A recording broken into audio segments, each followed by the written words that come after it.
Primeran C1. 72 Adimen anitzen teoria.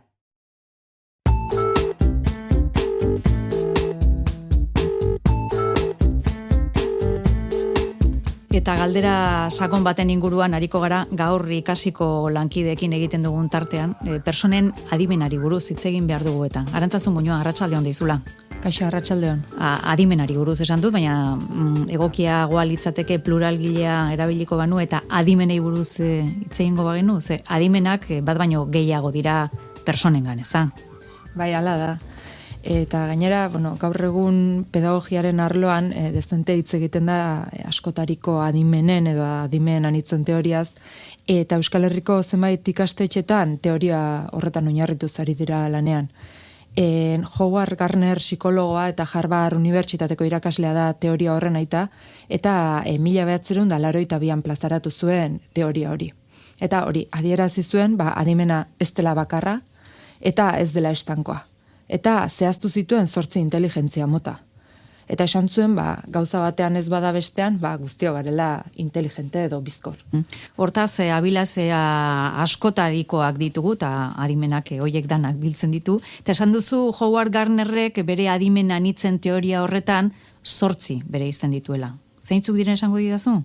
Bai, bat da musikala, eta hori litzateke doinuak eta erritmoak identifikatzeko, erreproduzitzeko eta sortzeko behar den adimena, beste bat linguistikoa aipatu dugu, ongi komunikatzeko eta hizkuntzak egoki erabiltzeko gaitasuna, gero logiko matematikoa hori ere aipatu dugu, eta da logikarekin eta matematikarekin lotutako problemak bazteko gaitasunarekin zerikusia duena, beste bat laugarrena gorputz adimena, eta horri deitzen zaio baita ere adimen zinestetikoa, eta da norberaren gorputza erabiltzeko gaitasuna.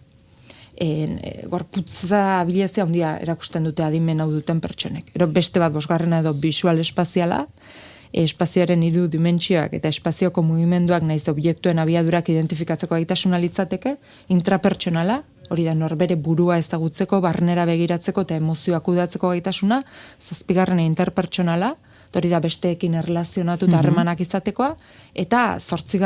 eta azkena momentuz naturalista. Hori da, naturan dauden elementuekin harreman honak.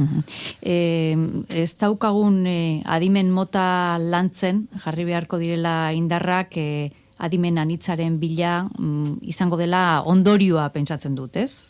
Bai, azkenean 8 adimen horietatik 2 edo 3 oso garatuak izateko predeterminazioa daukagu deno jaiotzetik. Beste 2 edo 3 adimen erdipurdi, eta beste 2 edo 3 ez oso garatuak.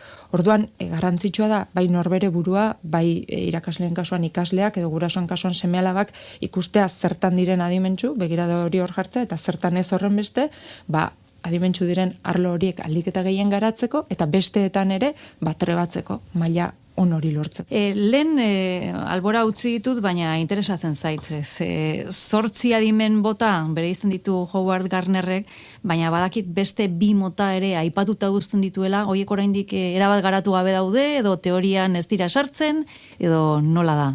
Bai, adimen espirituala da horietako bat, eta hori, bai estatze bidean dauka, baina gaur egun pedagogia arloan asko hitz egiten da adimen espiritualaz, edo, beste batzuk barnekotasunaren lanketa edo deitzen diote, eta izango litzateke pertsonak nolabait ere arlo existentzial hori edo jorratzeko daukan adimena izango litzateke.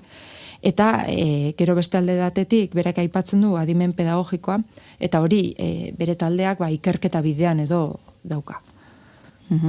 Oraindik hortaz horren inguruan ari dira gogoetak egiten. Ez dakit zerbait gehiago azpimarratu beharko genuken edo erantzi beharko genuken?